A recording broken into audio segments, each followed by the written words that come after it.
say good day to you this day of your time. How are you all? Once again, we will take this opportunity to thank each and every one of you for allowing our civilization to communicate with your civilization through this particular window at this time.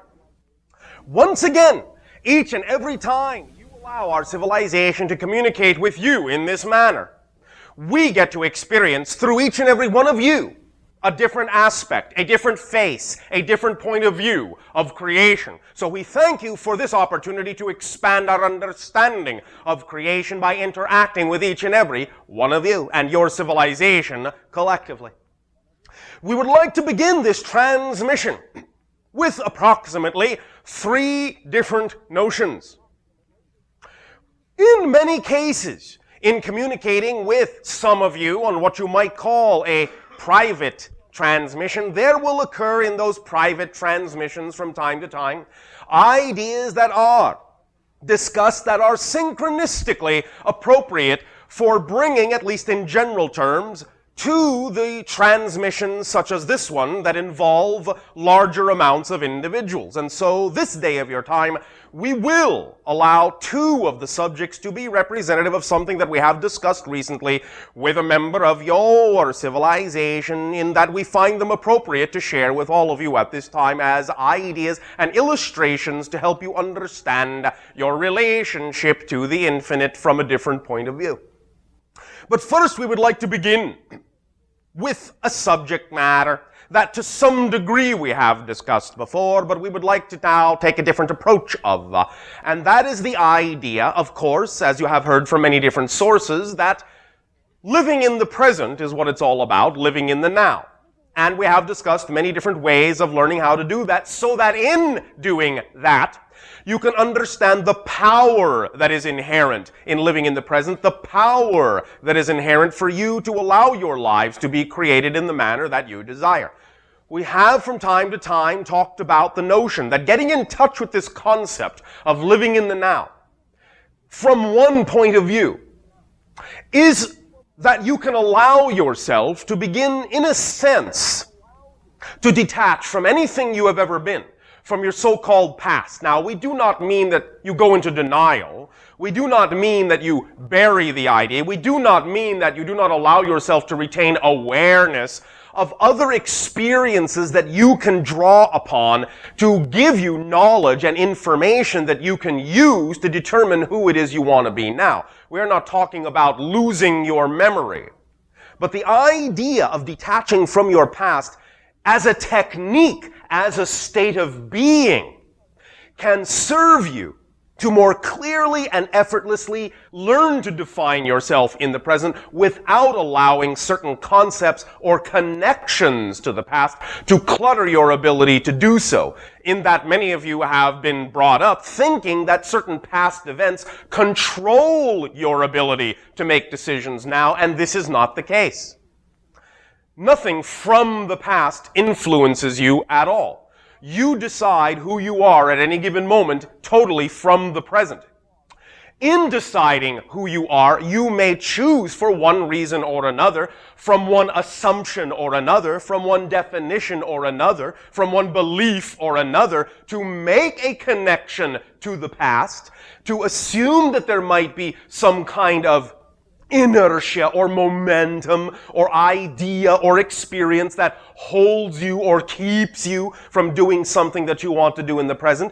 But that assumption, that connection, that feeling is being created not from the past but from the present, and is simply based upon your understanding of what it is possible to do, of what definitions you can create yourself to be. And the limitations that you buy into are what allow you to keep assuming that your past is what controls your ability to be what you want to be in the present. And this is not the case. Therefore, to expand upon this notion of detaching from the idea of the past in a negative way, so that it does not limit you in a non-creative way, we would now like to reinforce the concept that you are a personality construct. Yes, you are a spirit. Yes, you are a soul. And that is, in a sense, an eternal and infinite thing. And the soul you are, the consciousness that you are,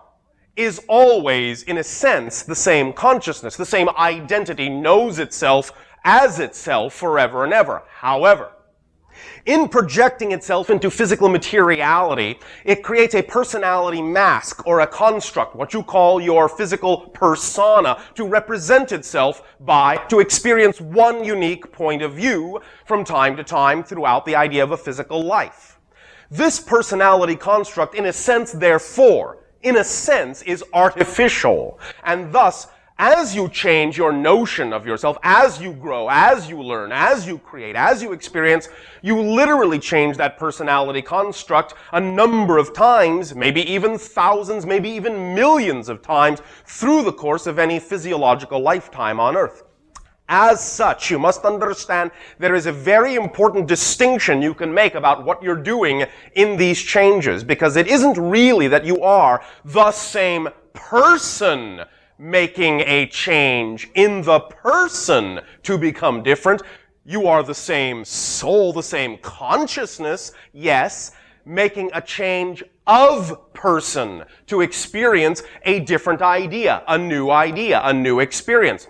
But the person you are from moment to moment, no matter how you think you look in the mirror from moment to moment, even though you may think you look the same as you did a moment ago, every change you make, every experience you have, every thought that goes through you, literally changes you as a person. You are not the same person you were a moment ago. And in fact, let us now take it a step further. Even saying you were not the same person you were a moment ago is to some degree misleading. Because the idea really is that as the soul creates a new persona for the next moment of experience, that person, the new person reflective of the new moment, is a new person in totality and has no history. No history whatsoever. None. Zero. Nada. Zip. No history whatsoever. Every single moment you are totally and absolutely free to define the you that you are as a personality. It has no history. Therefore, no persona in any given moment is in any way, shape, or form truly limited by any other person that was created by the consciousness. It is not the same person changing a little bit. It is a different person that is created moment to moment to moment to moment, totally, utterly, absolutely. You have no history. When you understand this as a state of awareness, you can then draw upon a number of different experiences that you might call your past selves, but now you begin to realize it's not even so much your past as it is simply other persons, other people connected to the same soul, perhaps, part of the same consciousness experience, but they are other people. And that you don't have to in any way, shape, or form feel limited by the experiences of those other people because they are distinct and discretely unique individuals apart from whoever you decide you are at this given moment. And when you really understand this, it will free you up in amazing ways to really know nothing holds you back. That what you decide you are at any given moment will then be the case, and as you know this, and as you behave as if you know this, you will see your physiological reality start to reflect to you the certainty of that freedom to such an amazing degree of synchronicity and magical creativity and creation that you will finally understand what it means to be made in the image of creation. That you literally are every moment a facet, a face, a point of view of creation. So remember, when you start thinking about the idea that your past is holding you back, remember, you, the you are right now at every moment, has no history. And if you make that connection, it's a choice you are making as the person you are from the present. Ask yourself why you would want to do that if it seems to be something that's limiting you, because as soon as you understand that you're not motivated to make that bridge, to make that link, to make that connection to another person who has nothing to do with you, even though you used to call that your past self, you will no longer in any way, shape, or form feel trapped by anything that that person experienced, because you are unique, you are new, you are whoever you say you are right here and right now for the very first time ever in creation. That's subject number one. Subject number two. Many individuals have discussed with us the idea of what might be called the first moment of self-realization of what you typically call God or the Creator or Goddess or all that is or the infinite, doesn't matter what name you use. The idea that we have to some degree described from time to time is that in the quote-unquote beginning, which of course is actually within creation, creation is not subject to time, time is a creation of the infinite. But to use your colloquial language for a moment, the idea, just to explain it as an illustration, is that at one time, it could be said, there was the all that in a sense did not know itself, because it was all there was, and there was no differentiation. The first moment of self-awareness was the first split-off of itself to itself, the first reflection. And that first reflection is what you call creation. As soon as all that is became aware that it was all that is, that created the idea of the process of the creation of all that is in its individuated state. The first level, the first layer, the first recognition of all that is of itself, the first split off, if you will, is what you on your planet typically refer to as angelic consciousness. Now, more precisely, you must understand that within the first split off of angelic consciousness, there is by definition the idea of the polarities of positive and negative, mechanically speaking. This does not mean good and evil exactly, does not mean the idea of right and wrong exactly, but just the idea mechanically of that which integrates and that which separates. Positive and negative mechanical consciousness. This is archetypally, symbolically in your civilization represented on the angelic level by the symbolism archetypally of Archangel Michael and the symbology of the archetype of Archangel Lucifer.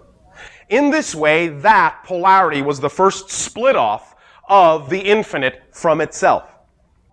If you will understand now this mechanism of how from that point, other layers down below, more dense realities, more differentiations of collectivity of consciousness are created, use the following illustration, and remember that it is only an illustration, but it will serve.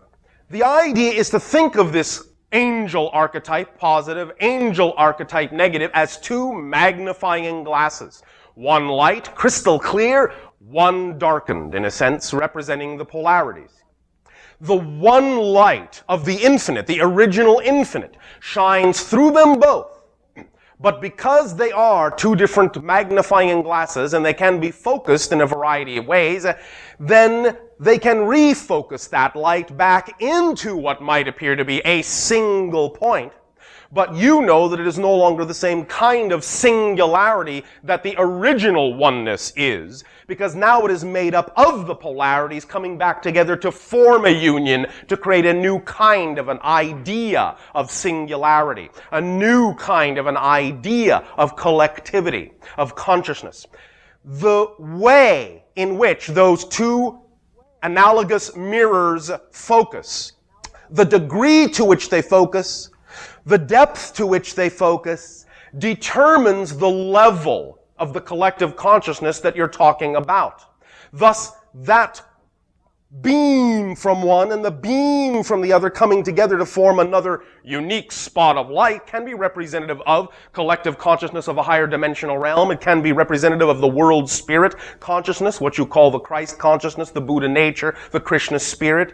does not matter. The world spirit, same idea, can be representative of individual personalities as you recognize yourselves to be. But all of those individual representations are simply a matter of degree of focus and angle of the unique one light coming through the polarities and refocusing itself down to a single point again. So in understanding different levels of collective consciousness in that way, you can begin to see how it's really just a matter of degree, just a matter of angle, just a matter of focus. And by getting in touch and using this diagram in meditation, you can allow yourself to experience a lot of those other levels, higher in a sense in vibration than what you may consider yourself to be. And it can give you more understanding of how to play with that focus so as to take yourself, in a sense, more precisely, to realize and recognize the self that is already on all those different strata that you may not be aware of because of the degree of limitation that goes hand in hand with the concept of physiological reality. Let this sink in and play with this image in whatever way, shape, or form your imagination so desires. And you can put this in conjunction with the third idea that we will now discuss with you to some degree. But use it however you wish. The third idea is simply another illustration about the idea of the transformation and transition that many of you are going through now, that the transition your planet is going through now. And we wish to use a very simple analogy that might be a little bit more clear and a little bit more fun for you in understanding why it might from time to time feel difficult to many of you in going through this transitional state, this transitional time on your planet now, why this might be happening. And the analogy we would like to use, that we used in the private dialogue, that we feel may help some of you, is the analogy of baking. You have the concept on your planet of what you call the egg, the flour, the milk. These individual ideas represent, in general terms, the ingredients of the final product you typically call a cake. The cake is what, in a sense, you are becoming. But right now, in the transition, what you are is batter. You are no longer the egg, the flour, and the milk separately. You have come to the point in your learning, in your growth, in your expansion and understanding of spirituality, that you are complete in the idea that you contain the egg, contain the flour, contain the milk as separate and individualized concepts, but now you are looking to integrate and blend. You now have mixed all these ideas into a batter and plopped yourself in an oven, and you are baking. But you are not yet done. While the batter is baking, it may not understand who or what it is, because it is in an in-between state between what it used to know itself to be as so clearly defined. The ingredients were egg, flour, milk, very clear, very understandable. And ultimately, you know what you are heading toward. Cake is a singular concept that you can understand, but batter is fluid. A little bit of egg, a little bit of flour, a little bit of milk, sometimes a little bit more here, a little bit more there. And as you bake, maybe one part gets cooked a little bit faster than another, one part catching up to the other, not really cohesive. And this idea of all these separate elements attempting to come together into a harmonic orchestration may be some of the confusion that you are feeling now in this transitional state. But simply chalk it up to the understanding that all that's happening is that you are baking, that different ingredients that you are made up of, or used to think you were made up of, are in a sense baking at slightly different rates, in a sense. But ultimately, as you get used to the higher vibration, representative of the heat of the oven, you will allow all the ingredients to become cohesive and to begin to bake at the same rate. And as soon as you match that frequency, then the heat of discomfort you may feel in this transitional time will no longer be experienced as a discomfort, because you will match the frequency. You will match the temperature of the heat. And as soon as you match the temperature of the heat and idealize the balanced state within you of all the ingredients you are attempting to blend, you will be cake. And then, of course, your life will also be a piece of cake. So, Utilize this idea and be easy on yourself with any of the ideas of discomfort that you are having. Simply remind yourself that you are still in the process of baking. You are still in the oven. But just imagine how yummy you will be when you come out. So, we thank you for allowing us at this time to discuss with you and share with you these 3 ideas that you can incorporate and absorb within your consciousness at whatever rate you find comfortable. It is up to you. It is not in any way, shape, or form paramount that you must understand these things now or even understand them at all in the way that we have delivered them. Each and every idea we share with you is only that, an idea, a perspective, a point of view. It is only to reflect back to you that you already know these things, to literally remind you of who and what you are, so that you can remember yourself and live the life that is representative of the infinite creator that each and every one of you are as an aspect of the infinite. In return, thus then, for the gift that you are giving our civilization now and allowing us to interact with you through this gateway at this time, I ask you now, in what way at this time may I and my world be of service to you? You, good day.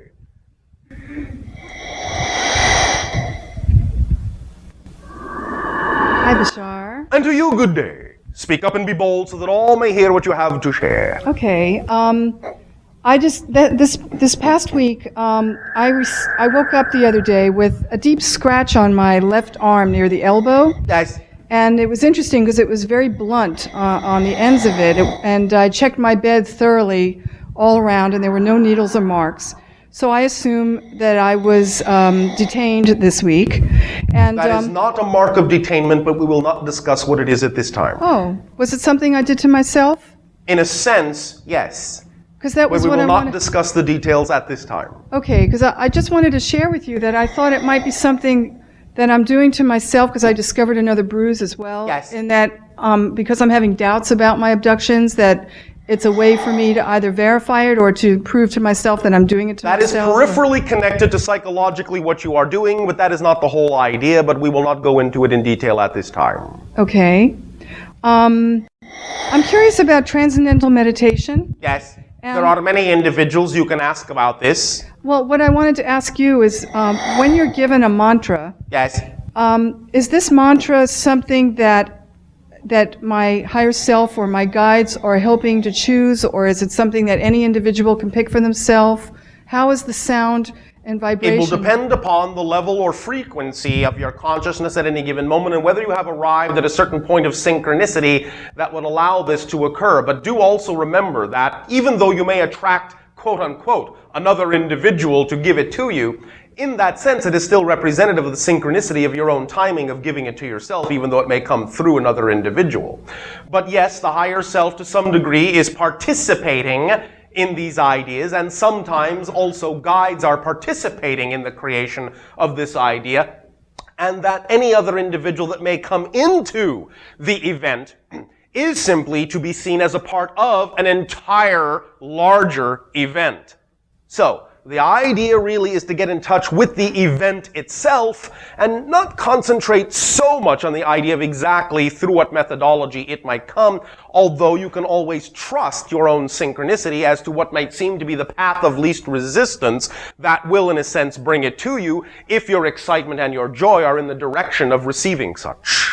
Do you understand? Yes, but if somebody didn't want to go through a formal path of training in this sense and they just decided to pick their own mantra, would this be equally effective for that person? Maybe, maybe not. It will depend upon the reasons for why the person is deciding to go the path that they are going. For in many cases, an individual may decide to go a path on their own because they may have certain assumptions about what the other path, in that sense, is all about, and they may feel that it is, to some degree, too difficult to go that path. It will depend upon the reasons and the circumstances in which that decision is made. Ideally, yes, ultimately, any individual can decide that signature vibratory tool for themselves, but in many cases, many individuals are not necessarily at the proper pitch, have been refined in that sense to the proper pitch, to be absolutely certain that that's what they're doing. You follow? Yes. Does that answer your question sufficiently? Yes, and I just have one more. Yes. I've been, the last few months, I've been attracted to the idea of Arcturus. Yes. And I went over some old material you gave quite some time ago, and you said that it's a gateway to Essassani and Sirius and Earth, or can you refresh my memory on The what it is? idea mostly is that Arcturus energy represents a gateway energy, not so much to the idea specifically of our world or the Sirius star system, although you can, of course, access anything through any gate. But the gateway that Arcturus is most representative of in relationship to your world is the gateway through which consciousness is, in a sense, adjusted and aligned, that is preparing to be born upon your planet incarnationally, so that as the new children passing through that alignment gateway, they will no longer, after birth, forget as much of who they are. That's primarily what it's all about. And one of the reasons that you are primarily now connecting to the Arcturus gate has to do with the idea of helping yourself form stronger connections to the children that you have in other realms. Okay, and recently somebody told you that they had a vision of me teaching a group of hybrid children. Yes. Is that a vision that's happening right now or in the future? Both. And can you give me a rough age range of these children? No. And are my own children involved? Yes. Thank you. Thank you. You, the male. Then the female, number 2. Do you know who you are? You can be number 3. Do you know who you are? All right. 1, male. 2, female. 3, female. Number 1, proceed. Hello, old friend. And to you, good day. A couple mornings ago, we had a dream. It was a fairly long, involved thing, but which I don't remember that anymore. But the very last portion of it, I was on an examination table, and it was like I was told that everything is in perfect working order. All right. Can you explain a little bit? What needs to be explained? Does it not seem pretty, as you say in your language, clear-cut? Yes, No but pun intended. there's some question marks there. I see. And what do you believe those question marks contain? Oh, a whole lot of them, but What is your primary question regarding this idea, this perception? the beings, who were they? The connection. In a sense, generally speaking, though of course we have said there are many factions of this, you can simply generally refer to them as gray. Okay. A faction, a particular faction of what you typically call the gray. A little bit more of a futuristic faction. A little bit more of an evolved faction of the grays. Something commensurate with those with whom you made certain agreements and agendas. Alrighty. I thank you very much. Is that the only question you have? Yes. Thank you. Number 2. Good day, Bashar. And to you, good day. At the last session when we were in Malibu, at the ending, there was a shift in energy. You said one moment, and we find at this time that, and then it was very slow, and then you went with the traditional closing. Yes.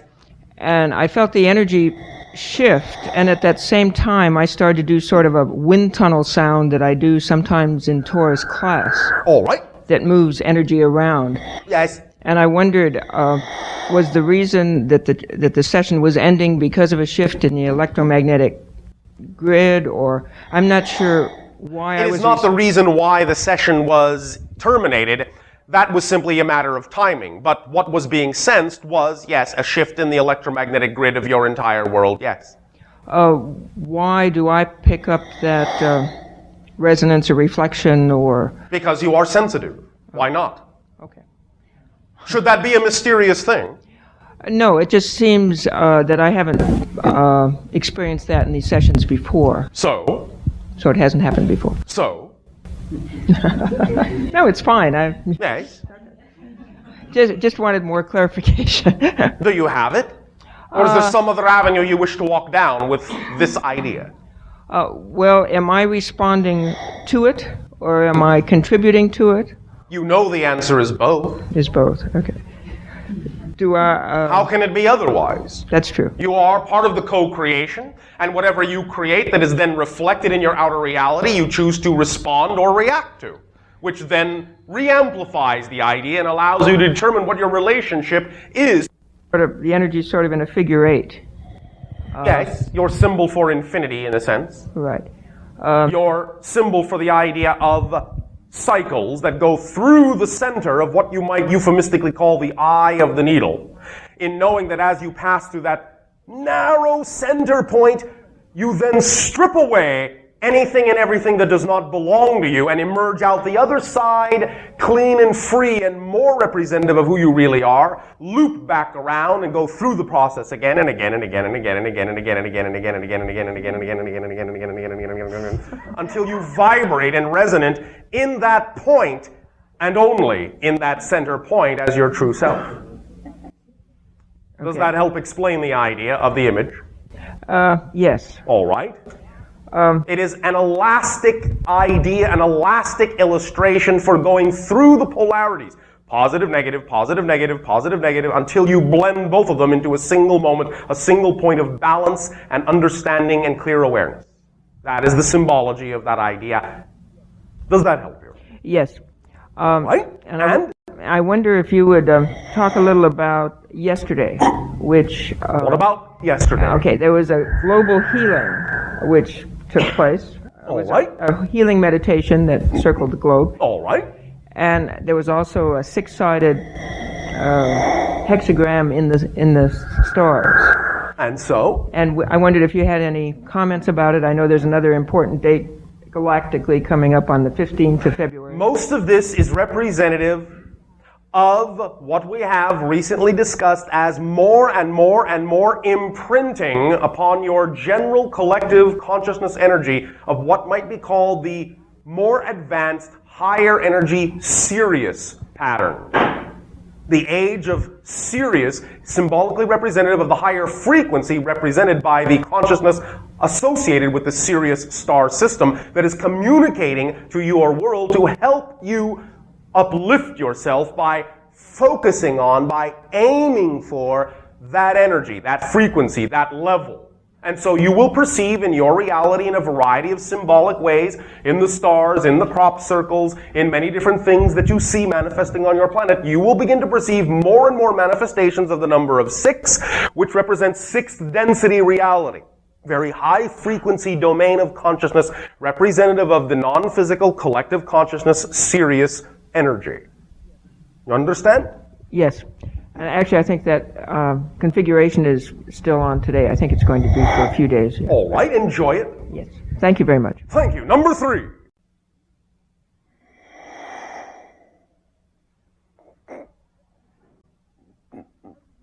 Greetings. And to you, good day. I like your the monologue, the one about not connecting the past with the present. Yes. Because a lot of times when I think of questions I want to ask you, and I always think that you're not going to answer them straight, so then I hesitate to ask them. All right. But I'm going to not be connected to that past. That is also, for you, a good reflection of the idea that certain hesitations within yourself will prevent you from knowing you already have the answer. Thank you. I have a question about the hybrids, hybrid babies. Yes. Have any been in me since the time in October, over a year, not this last October? Not physically, no. Energetically, there have been some connections made. Etherically, yes. And physically, no. I asked you before about Violet, if you would tell me what her birth date was, and you said not at that time. Yes. How about tonight? No. Why is that? Are you asking why? Yeah, why is that you don't say? Because this is representative of a certain process that is leading you towards something that we do not want to interrupt. I really want to be more in communication with her, and I'm open to it, and I explored the idea of the hibiscus, yes, which we... and what did you get in that exploration? What came into your imagination about your connection to that being? Nothing. Nothing at all. No? Then this is why we cannot give you the analogous birth date yet. When you get something, it may be more likely that we will be capable of sharing that with you. Is there something I feel like I'm saying, Violet, I want to be like, on an open communication, and then I'm letting it go, and then I don't think I've had anything, like I said. So I could say it's just timing, or No. We give it to you this way. Allow yourself to make what you would call another attempt, and if you get nothing, make another attempt, and if you get nothing, make another attempt, and keep making it until you get something. Be persistent in this. Okay. That is part of the lesson. Okay, I could do that. 3 years ago, Yes. the earthquake they had here in LA, Yes. I was in Hawaii and I had a tooth abscess, which we have talked about. All right, yes. And like it was exactly 3 years to the day, I was at the dentist, and they're doing a prep work to do a real newfangled kind of way to get a tooth without metal and such. Yes. And This will be healthier for the system. well, you know what? This is kind of interesting. One of the teeth that he prepared is sensitive, and he didn't tell me if it would be sensitive or anything. So now I'm like, got the big fear that something might happen with that tooth, and I'm going, okay, this is my opportunity. Yes, it is, but also pragmatically, if it is done correctly, if it is prepared properly, there will be no sensitivity. What I'm saying is I connecting with the past. I'm scared that tooth might need a root canal or something instead of just be ready to do what I they're understand, doing. and once again, we give it to you this way, pay attention. You do not have to look at this so metaphysically. Look at it pragmatically, simply in your physical reality. If it is prepared properly, there will be no sensitivity. So it is your understanding as to how to communicate with the individual working on your tooth to understand that something may have been prepared improperly. Okay, so it's not my tooth is sick or whatever. Not so much that, although if it is prepared improperly, it may become so. But it does not have to become so if it is done properly. There may be an adjustment that is required. The last thing, I wanted to say that the think again part from Conversations with God is like really fun. Yes. If you think this, think again, think again. Yes. I really love that. And what you said tonight, it's so magic. I could just like apply it to so many things. By all means, do so. It's like in the moment, you Yes. could be anything you want. And what I was thinking, I go, well, here I am in this vehicle that the last inhabitant had, so I still have their car, but I'm in it new. All right. But that could change too. Everything will. Yeah. The last thing I was going to ask you about was anapath. Was that the correct pronunciation? Repeat. Anapath? Anapatha? Anapatha, yes. Oh, well, thank you all. Can you tell me anything about Anapatha? Only when you begin to get information about Violet. I love you. Our love to you as well. You, and then you. Number one, number two, do you know who you are? Number two, do you know who you are? Thank you. You can be number three. Number one, good day. Good day, Bashar. In your monologue, you mentioned the one light, and we were discussing the same thing last session, but the one light, where did it come from? It always is. Did not come from anywhere. Remember again, isness only has one quality. Isness. There is no before to isness. Okay. Isness has never been not isness. But before awareness, it was dark. Is this true? Again, this is an allegory. Remember that when we say before and after, these are only concepts that exist within isness. There was never truly a before and after within the infinite. You understand? Not in its experience a before and an after. This is difficult to translate into your third density reality domain. Nevertheless, this is the best that can be done with your language. I understand non-linearity somewhat. All right. Now all you have to do is learn to pronounce it.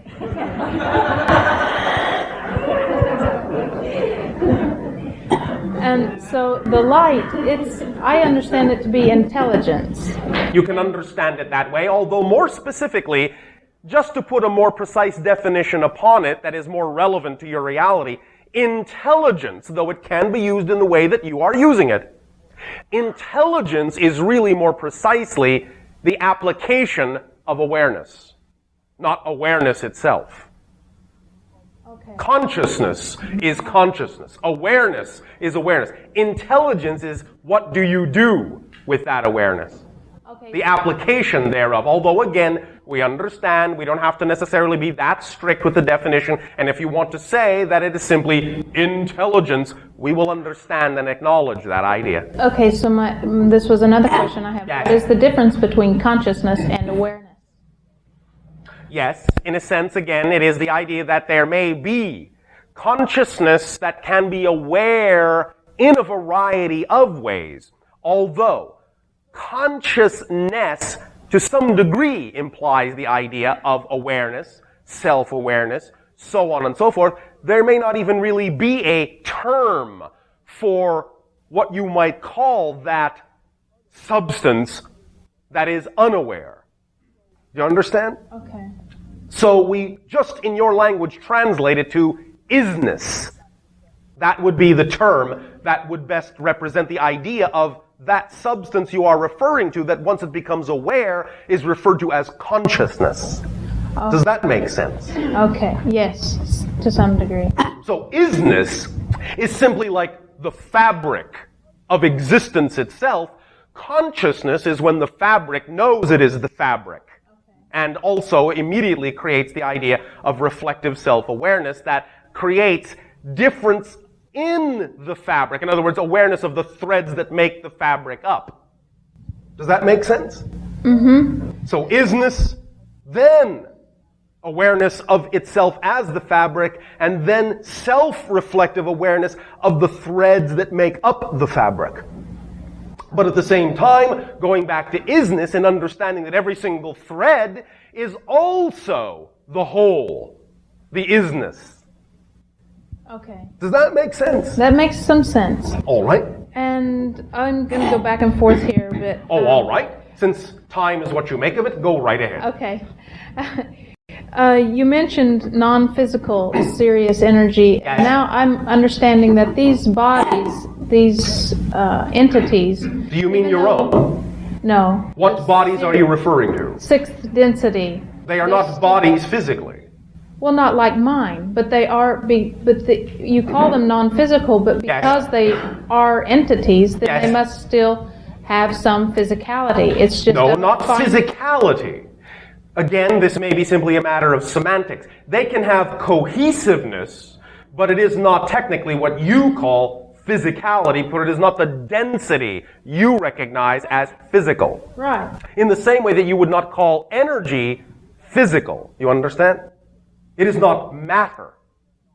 Okay. That is what we mean by they are not physical. They are not material. But then is light matter, or is it just energy? It is, in your terms, energy. Okay, I understood. Is Ariana's birthday July 17th? No comment. Oh. I know it's the 17th. Okay, and in my introductory lecture that I give, I explain how physics has uncovered what is called the unified field. So to speak, yes. Yes, and how then I just say consciousness is this unified field because I know it to be true. Yes, although of course, again, terminology will advance as they have greater understanding on your planet. It is not literally a field, but that is close enough for them now in their equations to use that term. Okay, yes, and yet I am not understanding it to the full degree because I'm not able to explain. People go, how can you say consciousness is this basis of creation? How can you say this? And I just go, well, I know it to be true. Yes. But I don't know how to explain it. Will you help me to explain it? Are you conscious? Yes. That's all there is to it. It's the basis of all that is, then. Yes, because there is only one single moment, and this can be shown as we have explained the concept of the prime radiant. Okay. And once you show that there is only one place, here, and one moment, now, then if consciousness exists within the here and now, anything and everything is consciousness. Okay, I have to do some more homework on All right. prime radiant. Yes. I don't know much about the prime radiant. It is simply the idea that even physiologically all is one, literally one. Oh, okay. This can be, in a sense, illustrated, described, and demonstrated. And once everything is understood to be one thing, then if you are conscious, then everything is conscious, because everything is one thing. You understand? Okay, and that's how to explain it to people. This is a simplified version of something that might ultimately result in a more detailed conversation, yes. But that is the simplified ABC of it, yes. Something that a lot of people aren't going to want to hear at this time. Well, that's all right. They don't have to. They don't have to. Okay, and on the children, I had a dream also that was about 12 boys. Yes. And were these 12 boys my own? No. Okay. This is representative of the idea of a coming together of a council, of a level of consciousness, of a level of awareness that represents one aspect of your relationship to them and to yourself and to many other things. It is the idea of a kind of council and the idea of several other ideas. Okay. And you described yourself as a hybrid. And Yes. yet you are grays, actually, right? I mean, humans are hybrids as well, but you are Yes. you're actually grays. No. We are hybrid of human and gray. What do you call yourself then besides hybrid? We're Esasani. hybrids. Okay, Esasani, but we're human. We are using the term hybrid because it is representative of what is going on your planet in the idea of the hybridization between the species that you are now, hybrid though you may be, but the species that you are now and the species you know of as the gray. So in that sense, we are a hybridization of those two elements, even though, of course, in your own history, humanity in and of itself is the result of hybridization, yes. Yes, but and I can call myself an earthling, and that's the same as calling yourself an Esasani. Yes. But I'm a human. Yes. So You are a hybrid of a type. But when we use the term hybrid in your language, we are simply linearly referring to the concept of the juxtaposition of the genetic material of humans and grays to create our race. Okay, so you, Is that not clear to you? it's clear to me, but What is the confusion or the frustration? I'm a human. So? And I'm an earthling. Okay, we can Yes. say I'm an earthling. You All can right, call we can yourself- say that. you You're can an call earthling. yourself Esasani. Yes. What else? Like, what would be your parallel word for human as to what you are? You're part human, part gray. Yes. But I mean, earthling describes where I'm from. Esasani describes where you're from. Human. But to describes us, what I it am. also describes what we are. Okay. Because in our ancient language, Sasani, the name of the people. Sasani is the name of the place. Sasani is the name of the people. Living light. That's how we describe ourselves. That's what it means in our ancient language. Okay. Does that make sense to you? Yeah, it makes sense to me. And you use the word Shivaya. Shivai. What is it? Shivaya? It is an ancient word in our ancient language that can be translated in a number of ways, but ultimately its most basic meaning is, get out of my way. But meaning this, meaning I am now so focused, I am going for what I know is me and my truth that nothing can stop me. So in a sense, Shivai is to some degree a statement of intentional focus, and also in a sense a hailing or a greeting or a cry of congratulations to someone who is going for something with such clear intention that nothing can stop them. So in that sense, get out of my way. You understand? I understand. So Shivai, in that sense, has many different meanings in our ancient language. Okay, and you will come to our world personally at some time in the future? I have been in your world in my spacecraft, but in terms of setting physical foot on it, yes, in what you call your future, I will. And if I'm not in Los Angeles, will you find me? Please. We will be where we need to be, and the timing of all those who need to be where we are, they will be there. Shivai. Shivai. Number 2. Much love to you. And to you, good day. Currently, I'm working with the healing energy of the universe. All right. Speak up and be bold so that all may hear what it is you have to share. Okay, well, currently, right now, I'm working Yes. with the healing energy of the universe. Is that a pun? No? Yes, it is. Why? Currently. Oh, thank you. Because that's how you use the healing energy of the universe, by flowing it through yourself like a current. Yes, you're right. Thank you for your humor. I enjoy it and appreciate it. We learned a lot of it from you. Oh. Remember that in our civilization, we no longer use our language. And in that sense, therefore, in learning your human language, sometimes, some words, we have come to understand that even though we always had humor, in our society, we never had what you call the pun. So thank you for creating the pun for us to enjoy. You're welcome. Well, one of the things I was seeking, Yes. some guidance and understanding. About what? About the service that I'm doing for my brothers and sisters. What kind of guidance and understanding do you need beyond the fact that you know you are doing your joy? Well, a lot of it just happens. Yes, well, that's the way it's supposed to happen. So it will just keep doing that. Are you doing the thing that excites you the most? Yes, I am. Well then, what else needs to be said? Do you understand that by doing the thing that excites you the most, you are validating yourself to the level that the universe can then support that whatever it is you do that excites you the most is representative of your natural, true, vibrational self, and thus will support you to that same level in life? I get an idea of that. All right, well, is there anything about this that you doubt?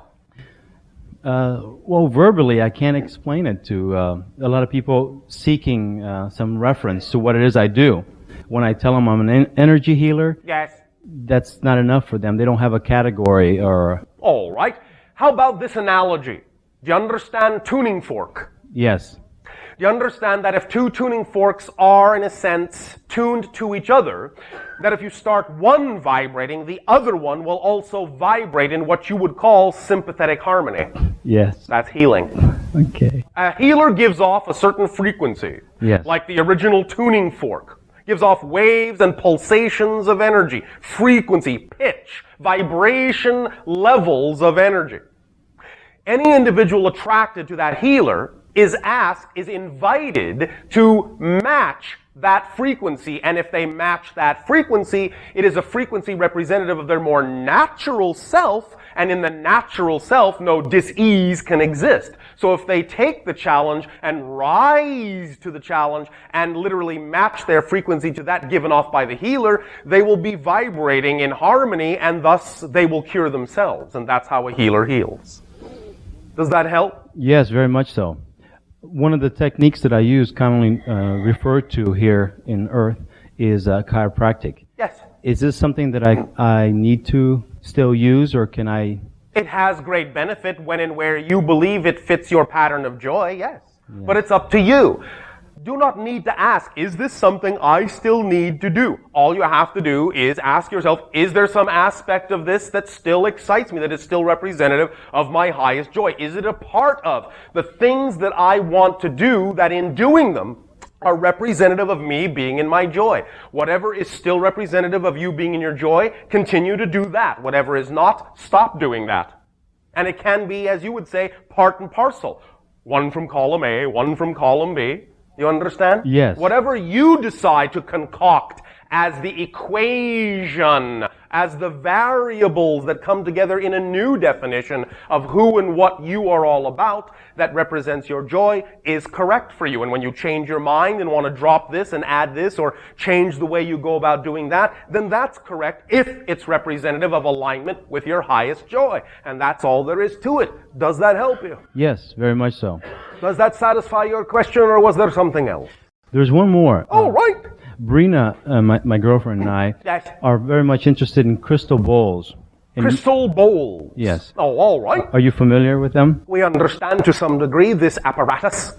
And we were going to incorporate that. Can you give us... Are you asking the same question again? No, it's the relationship. Why? I guess just because of our passion and interest is indicative of why we need to pursue it. Gee, I guess so. Okay. Well, wonderful. Just because? As if that were a trifling reason? No, that is a great reason. Yes, because it will help and train your understanding of vibration more clearly. That's great. You understand? Yes. Is that obvious now that I say it? Yes. And Why wasn't obvious before? because of my lack of confidence on my own inner guidance. It is not that you lack confidence. It's that you are confident about your inability to understand. You see the difference? Yes. You lack no confidence, but you are placing your confidence in a definition that is not aligned with your true self. So place your confidence in a definition that works for you instead of placing your confidence in a definition that works against you. Thank you for the reminder. Thank you for allowing us to reflect. Does that help? Yes. Thank you then, and number 3. Hello. And to you, good day. How are you doing? I'm so nervous. I always get so nervous every time I talk to you. Chalk it up to being excited instead of nervous. Okay, that's it. Okay, well, I was hoping you could explain something or help me get through something. The last sort of experience I had was a couple of weeks ago. I was in Oregon. Yes. And Experience of what? of being something which happens to me quite often, but I can never really quite remember, so I wrote some of it down. Oh, all right. Do share. Not being able to, I couldn't go to sleep because I was terrified of whoever was in the room. Oh, all right. There was somebody in the room. Yes. And I turned lights on so I could sleep, and I couldn't close my eyes because every time I closed my eyes, I thought somebody was going to come up and cut me. I don't know why. I kept thinking I was going to be cut. Oh, all right. And I don't know. There was just somebody there all night keeping me awake. Oh, all right. I was just really, really scared of every corner. And Then why didn't you get up and make tea? well, I was actually in a hotel, so I did sort of wander around, and I turned the TV on, and I did all sorts of things, but it was just there the whole time. But that's not the point. When we ask you, euphemistically, why you didn't get up and make tea, we're not talking about just making it for yourself. We are talking about forming a relationship with what you believe is in the room with you and offering it some tea.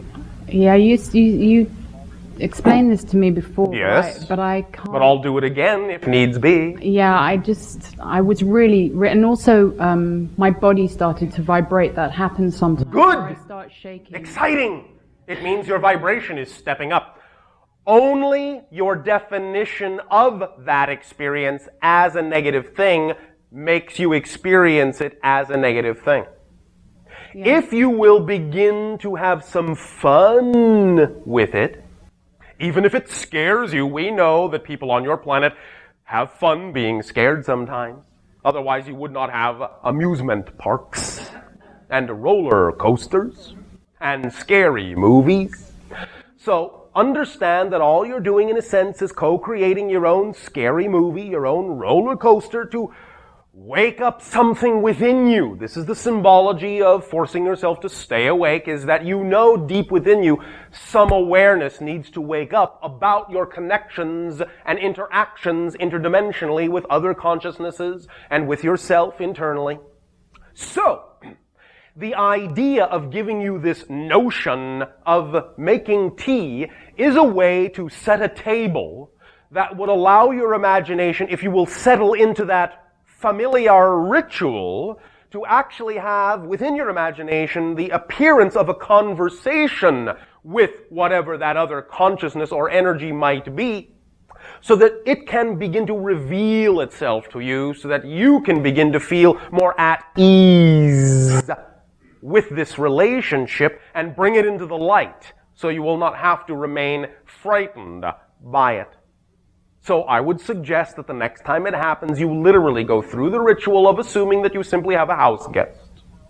And that you set the table for tea, sit down, have some tea, pour a cup for the other, how many ever you might perceive are there, and begin to engage in a conversation and see what your imagination comes up with. You may be quite surprised at what you get if you will do this. Okay. All right? Yeah. Have a tea party. Why do I keep thinking I'm going to be cut?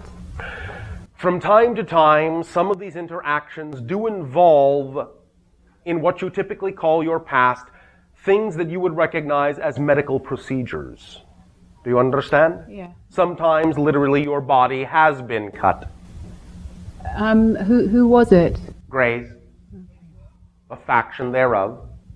But again, it does not mean that this cannot be equalized, but it will require great presence and great hospitality. The last time I was here with you, I went home and I went to bed and I said, okay guys, you can come out and we can talk because I feel I'm not going to be afraid, and of course nothing happened. Yes. And then you see, the idea, if I may interrupt you, is not to convince yourself that you're not going to be afraid. That's exactly the incorrect thing to do. Right, the thing to do is to say, if I'm afraid, that's all right. I can still use my fear and learn something, and in accepting that I might be afraid, paradoxically, by accepting it and learning from it, I can allow it to transform into joy. So it's not the idea I won't be afraid, but that if I am afraid, there is still a way I can positively use it so that it will transform, and then I won't be afraid. Okay. But the only way to not be afraid is to understand that you might be afraid and to let that be all right, instead of trying to hold off the fear. Remember, it's not the fear itself that stops you from doing anything. It is being afraid to be afraid that stops you. Yeah, I understand. So then, use your fear, use your creative imagination, and transform. Because again, remember, fear and joy are the same energy. They're made out of the same energy. Fear is just, once again, by analogy, that little sour note on the piano that simply tells you that there's an idea within you that's out of tune with the rest of your instrument. When you hit the sour note, plonk, plonk, plonk, on your piano, you don't go running away in panic, screaming, and never touch the piano again. No, you tune that key. You say, why is it off key? In terms of fear, the fear is saying you have a definition within your consciousness, within your belief. When you go plonk and go, discordant, That's all it is. It's another physical analogy of that same idea to put you in touch with you need some fine-tuning. So if you know that's what it's for, then you can use it with that attitude, and you will get in touch with the definitions that make the energy translate into fear, and by fine-tuning them, you will allow the key to come back into harmony. Make sense?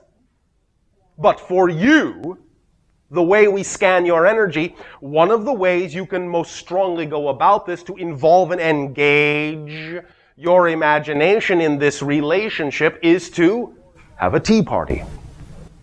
Just for you and them. Your finest china. Absolutely.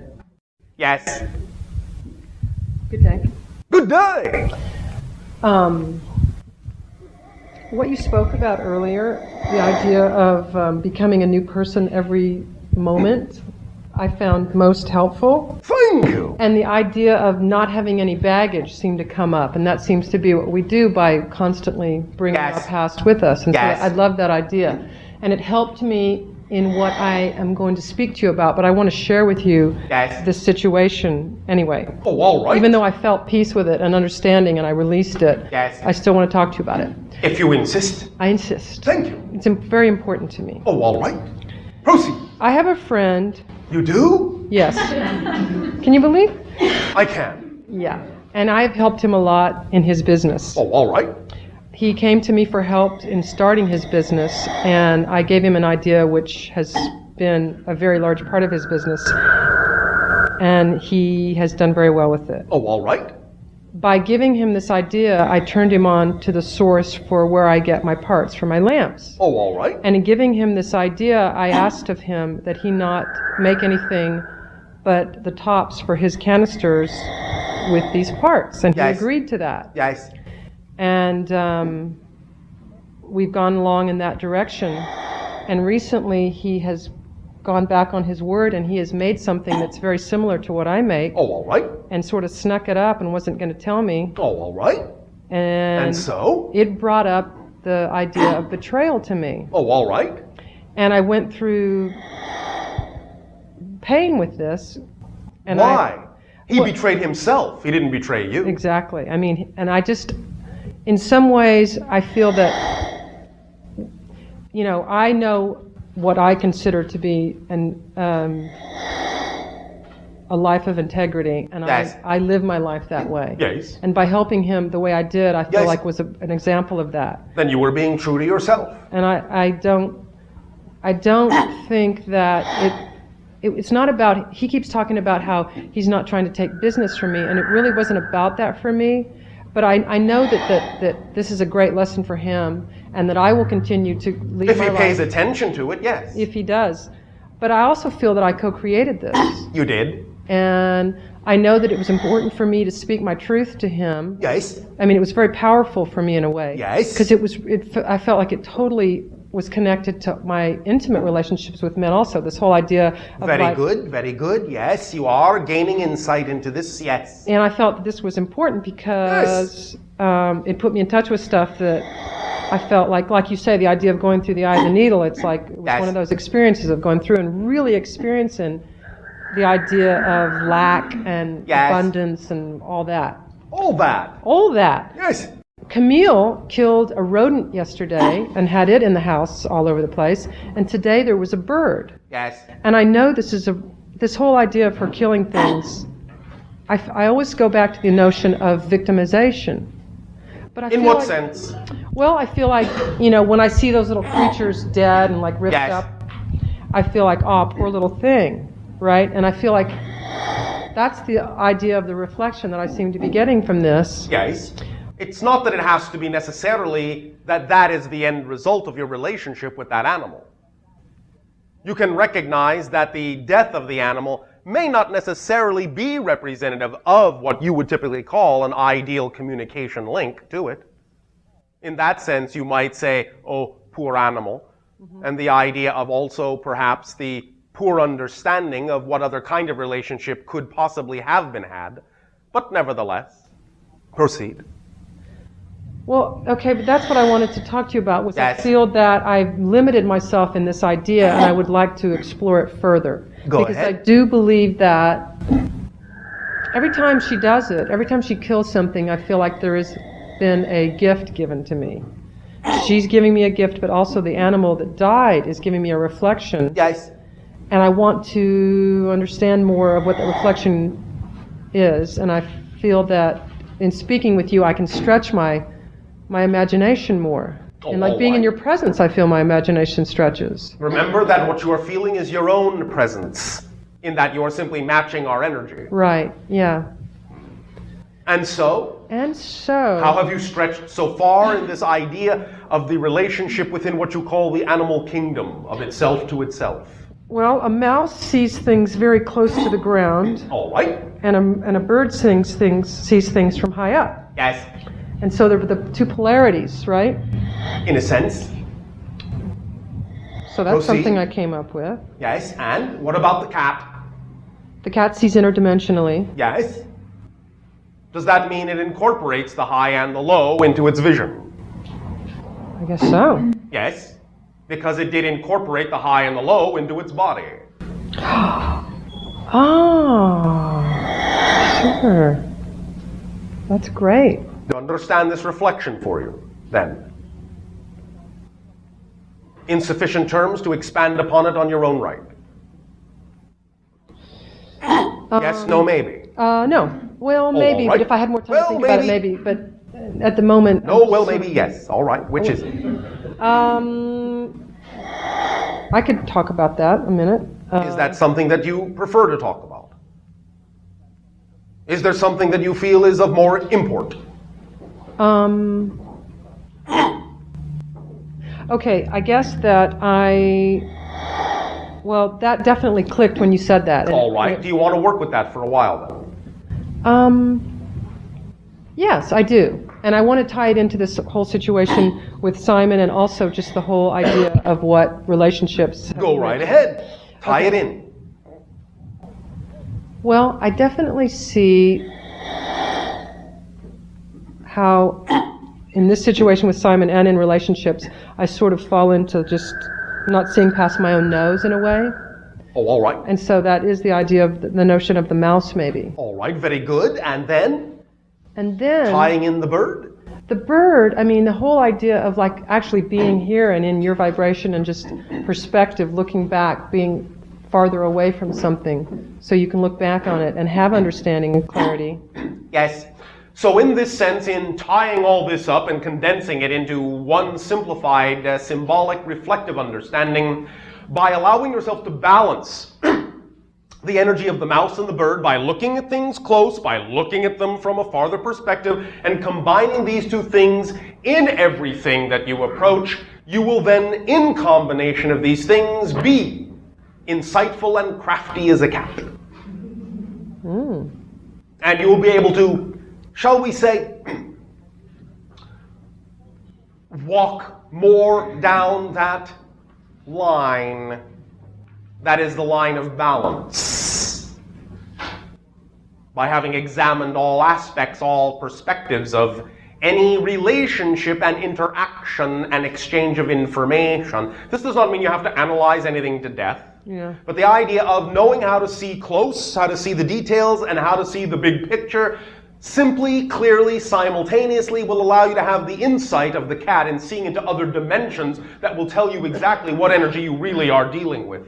Right. And whether it is commensurate and compatible with your vibration or not, which will then tell you whether or not to share certain bits of information or not. Does that make sense to you? It does make sense to me, and it makes a lot of sense in reference to the situation with Simon, because we were very much involved with each other in our businesses, and now I'm wondering if we're of the same ilk. Well, then you have your answer, don't you? What do you mean you are wondering? Not wondering. You know that at least in that incident you are not of the same frequency. No, not at all. Plain and simple. Seen with the clarity of cat's eyes. You understand? Yes. Thank you. Thank you. Wait. You! You. And then you. 1 and 2. Number 2, do you know who you are? Number 3 is the male. Do you know who you are? All right. Female, female, male. 1, 2, 3. Hi, Bashar. And to you, good day. Yesterday morning, I had an experience about 9:30 where I fell asleep. I was suddenly very, very tired, and I felt that numbness sensation coming over me. And I fell asleep, and I had a dream experience, but at the end of the dream experience, I ran into the ocean, and Yes. it looked like it was really shallow. Yes. And as soon as I stood in the water, a huge wave came over me. Yes. And I found myself submerged really deeply, and I could breathe underwater. Yes. And so I was really surprised that I could breathe. And the interesting thing to me also was that I chose to believe that even though I could breathe, that I had to get to the surface to breathe. Yes. So, This is an analogy of several things.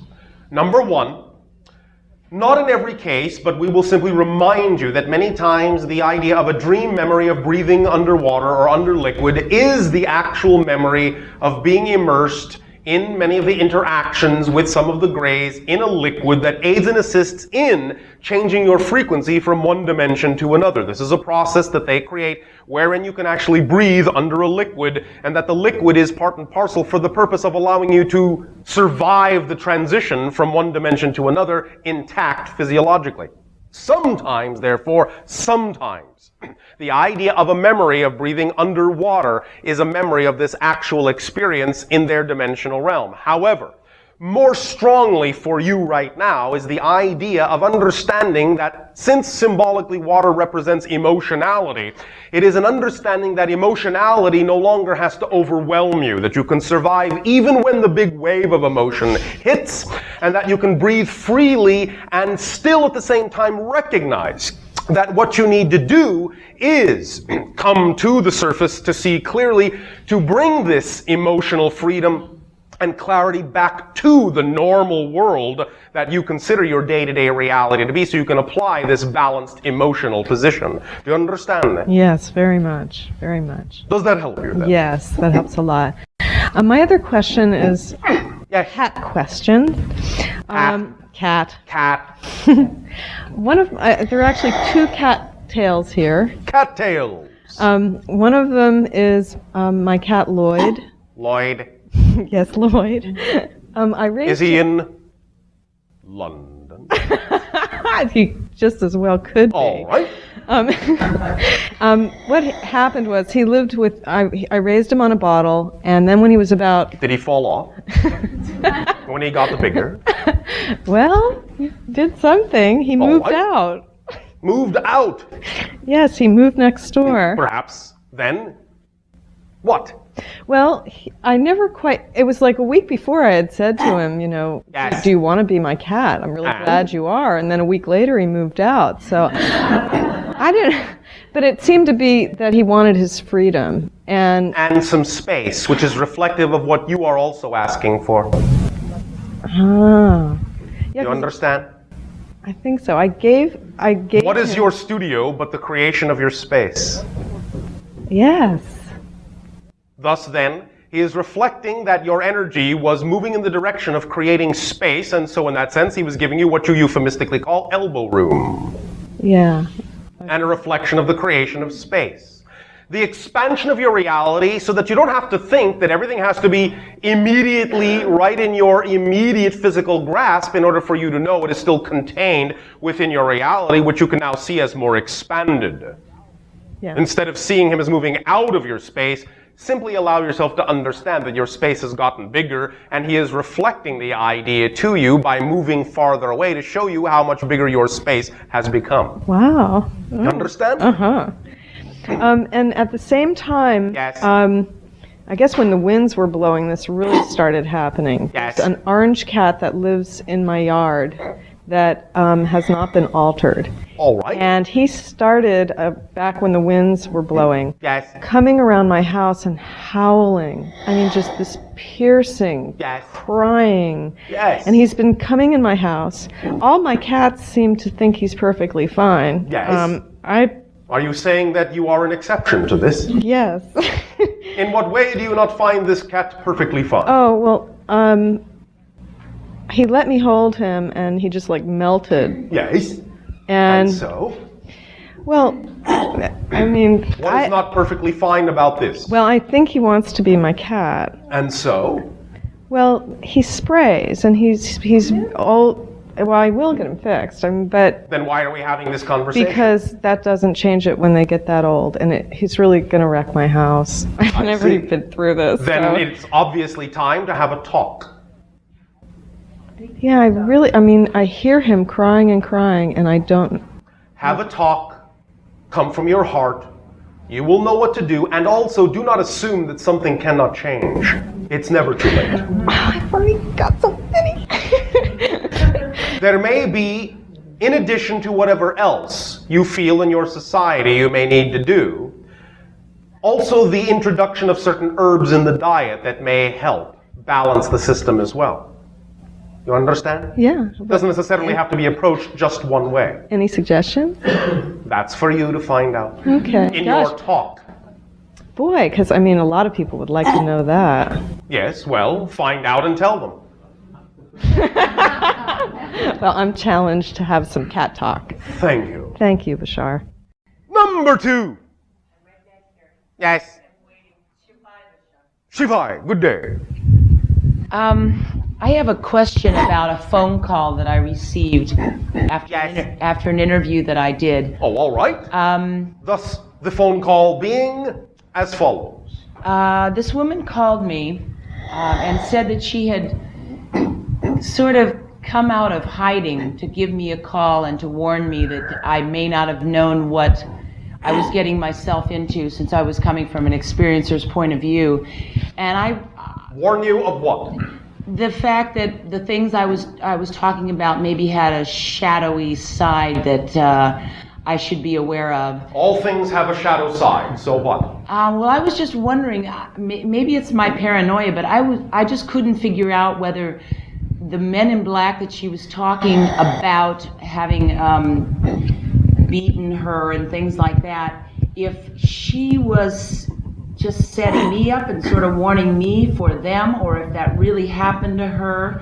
And who in some senses, it is possible that things like that happen in certain individualized realities. However, fear in that sense is contagious if you feel like catching it. Well, exactly. And that's what I told her. I said, I appreciate the fact that you told me that, but I don't want to make your reality my reality. All right, then don't. And, well, I guess I was just curious as to whether she was truly being real with me, or if she was a setup. Not exactly as she thinks, but yes, in some senses, her reality, her fears, her co-creations have subjected her to interactions with certain beings on your planet that we will not go into great detail about right now, but that are representative of certain factions of your humanity, that have, to some degree, created certain conditions and circumstances in her life that have been, in your terms, not pleasant. Okay. She thinks they are other than they actually are because she is induced to think that they are. Well, that brings me to another question, and that is it possible that our perceptions of our alien encounters, even though they may seem benign, since we are manipulated physically as well as sexually, couldn't we be manipulated spiritually as well? Some of them, in a sense, yes, although it does not take spiritual manipulation. It is not that you can be manipulated spiritually, but you can, in a sense, consciously, to some degree, at least as far as your physiological consciousness is concerned. And emotionally, yes, you can, in that sense, be manipulated. And there are factions of unevolved beings, even though they may be technologically advanced from your civilization, that can have agendas that will from time to time do this and make it seem like the memory of a pleasant experience when it wasn't. In that sense, yes, there are those. But again, nevertheless, the idea of your particular vibrational frequency domain will ultimately determine what level or layer of other consciousness you are actually dealing with. Okay, well, like I say, it just makes me a little nervous because, like when Alpha... It does not make you nervous. You choose to buy into fear. Well, what is your motivation for doing so? Well, no, I'm just trying to figure it out. What is your motivation for doing so? I'm just questioning. What is your motivation for being nervous? For buying into fear? What's your motivation? Well, I don't know that I'm necessarily really in fear, but I'm really curious. Then where does your nervousness come from? Not knowing. Not knowing what? For sure, what the certain agendas are. So this brings us back to what we have discussed before, is that it is your definition of the unknown that it is more likely to contain negative than positive. Absolutely. Well, that's called fear. Okay. You understand? Yeah. Make a friend of the unknown. And all you will extract from the unknown will be that which affects you positively, no matter how it affects anyone else. You know, and that is the only issue here. I just said that to someone right before I came here. I can't believe I'm slipping all over the place. Well, you know, you're smart. Maybe you should start listening to yourself. I have another question for you. Yes. What do the 33-degree Masons think they know that they think we don't know? Sometimes it has to do with bits of esoterica in terms of literal physical formulations of energy vibrations and ratios of relationships to the underlying foundational structure of physical reality as expressed in architectural terms and vibratory resonances and things like that.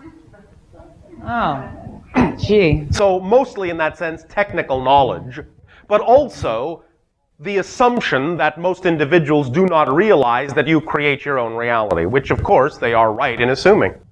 Most individuals on your planet do not know that they create their own reality. Exactly. And of course the idea that we discussed before, that there really are no secrets, that you can access any information you have a strong intentional desire to access.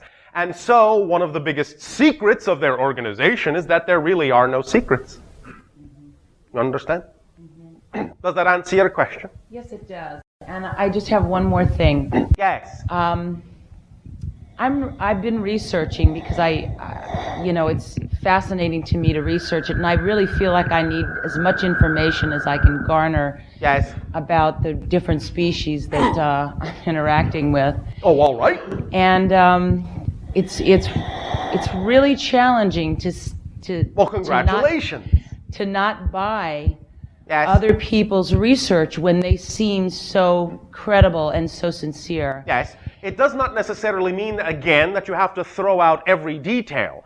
Be discerning and allow yourself to understand that some of it, in that sense, may be empirically true, but that, again, has nothing to do with the issue of how that information affects you and your reality. Right. Because of what you will determine to be your relationship to that information will determine what your truth and your experience in your reality will be.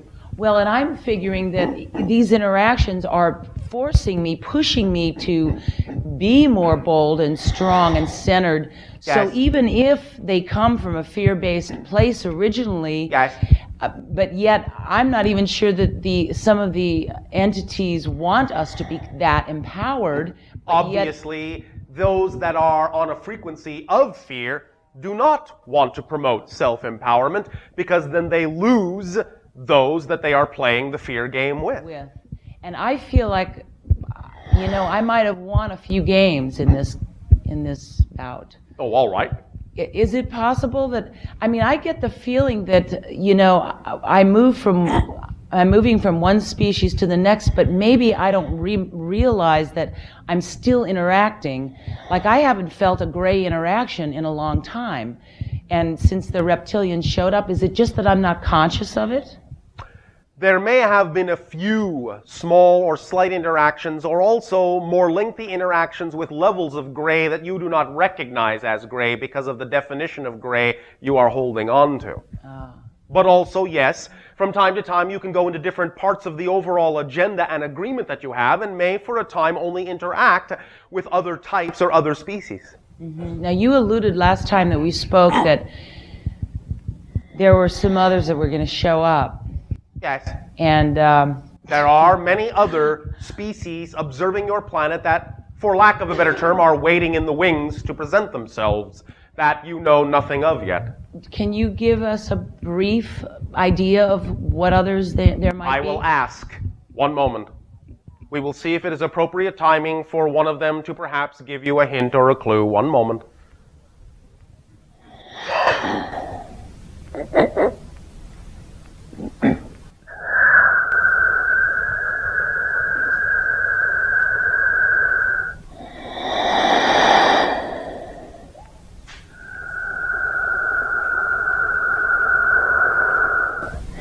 One moment.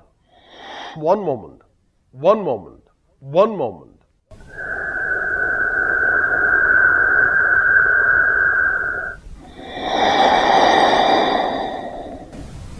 One moment.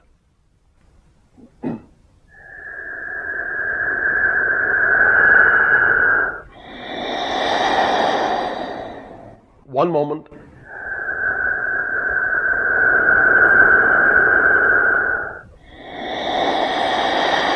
One moment. There is a lot of discussion going on. One moment. It involves many different levels of consciousness. One moment. It involves a scanning of many different timelines and probable realities. One moment.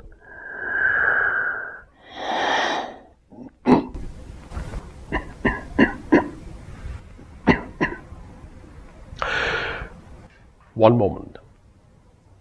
We have to some degree mentioned one, we have never mentioned another.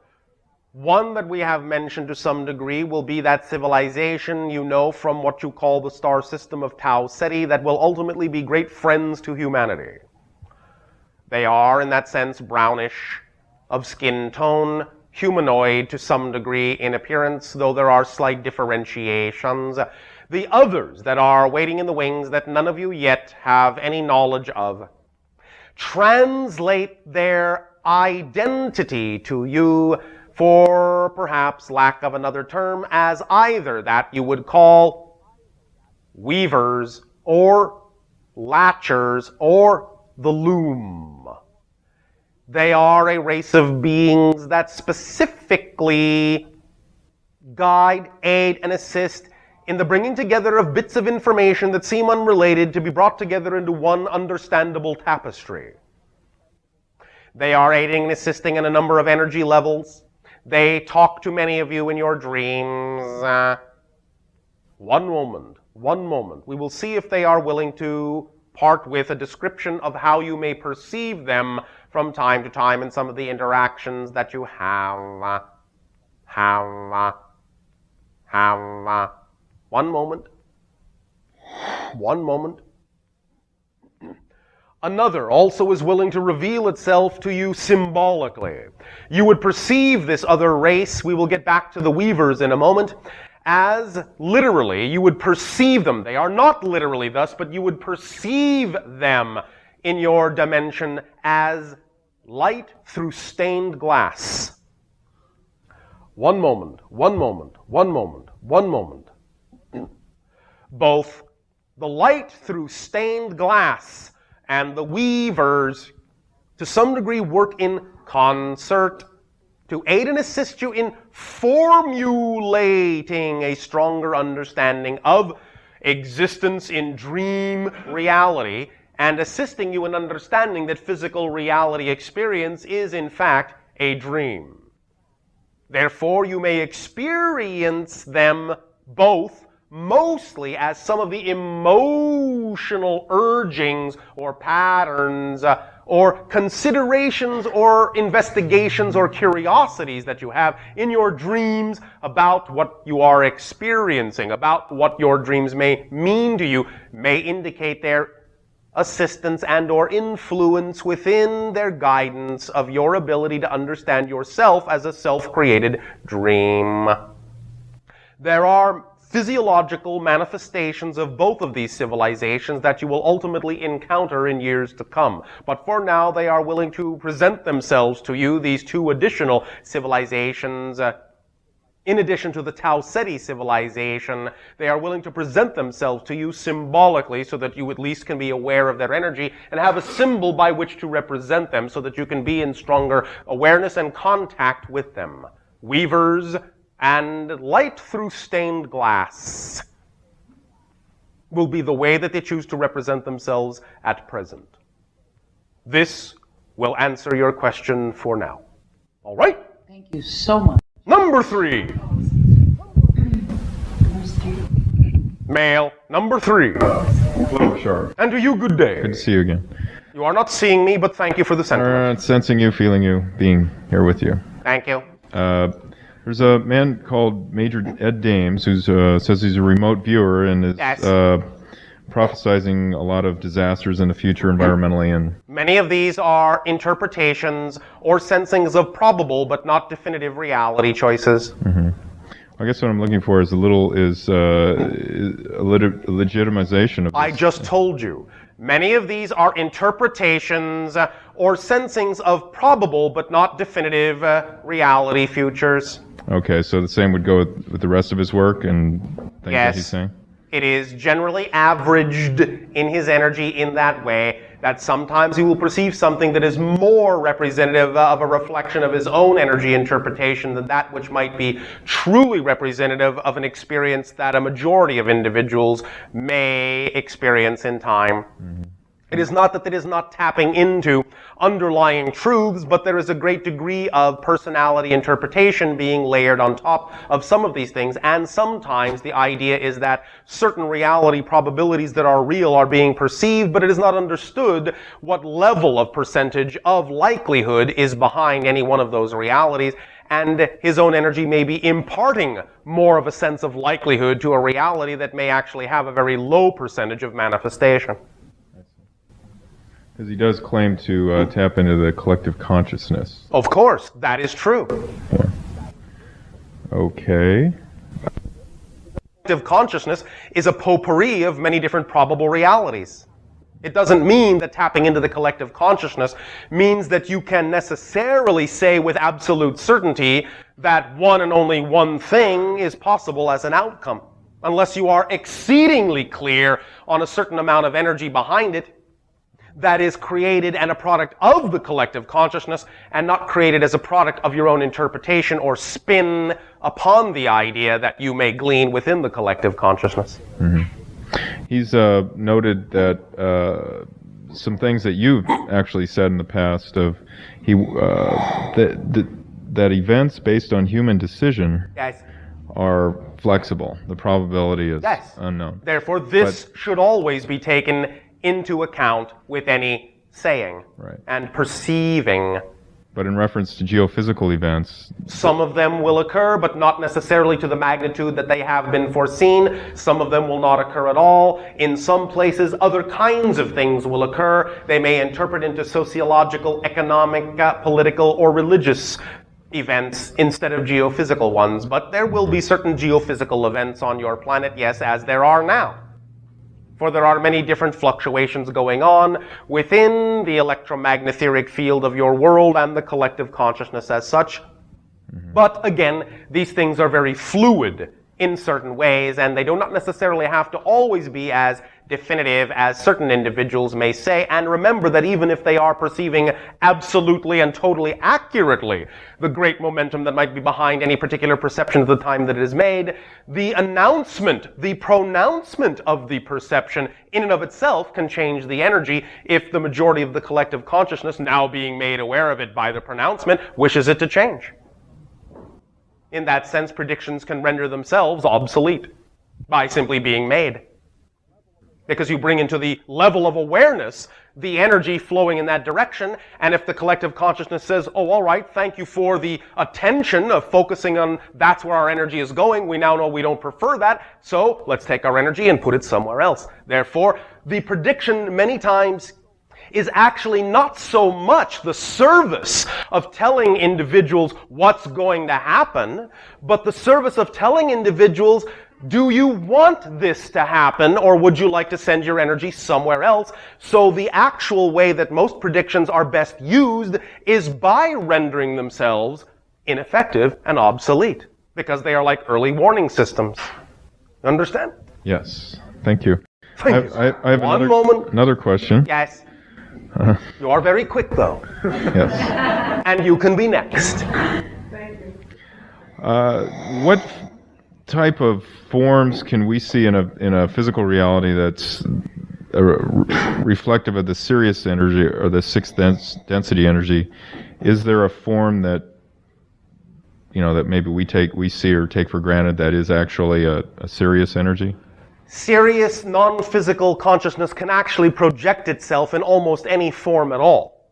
It can generally pull from your archetypal substrata of collective consciousness and can represent itself in a variety of archetypal and mythological formats. It is difficult to pin it down to any one thing since it is such a fluid consciousness. Mm-hmm. In most encounters, you will have to take it encounter by encounter and feel out whether the energy is representative of serious contact or something else. But sometimes, depending upon the culture into which they may be projecting, they may represent themselves as a combination of energies that, in your terms, incorporates the concepts of land, sea, and air. Does that make sense to you? Yes. Are they predominantly a water-based kind of type of civilization? They are non-physical. But the level of the energy in their non-physical reality would to you seem like fluid, yes. So it may translate to you as water when you perceive it, and is one of the strong reasons why there's such a strong connection between Sirius consciousness and cetacean consciousness on your planet, because they exist in similar environments, even though the Sirius consciousness is not literally inhabiting a watery domain like your dolphins and whales, but it is analogous to a watery domain because it is highly electromagnetically fluid. Yes? Okay. Does the age of Aquarius connect to the age of Sirius energy, which you spoke of earlier? Yes. Is that symbolically the same thing? Yes. Since it is representative, again, of the water, of the fluidity, that your relationship with them is attaining. Does that help? Yes, thank you. Thank you. Bye-bye. All right. The quick one. I'm sorry, I was nudged and I just kind of blurted out. It is all right. No apology necessary. I have a question about UFO technology. Yes. Are there any crafts that, when they take off from their home base or their planet or whatever, where they shed a portion of their craft, much like we do with our spacecrafts? That is very rare in what you would call UFO technology. Most of them are self-contained.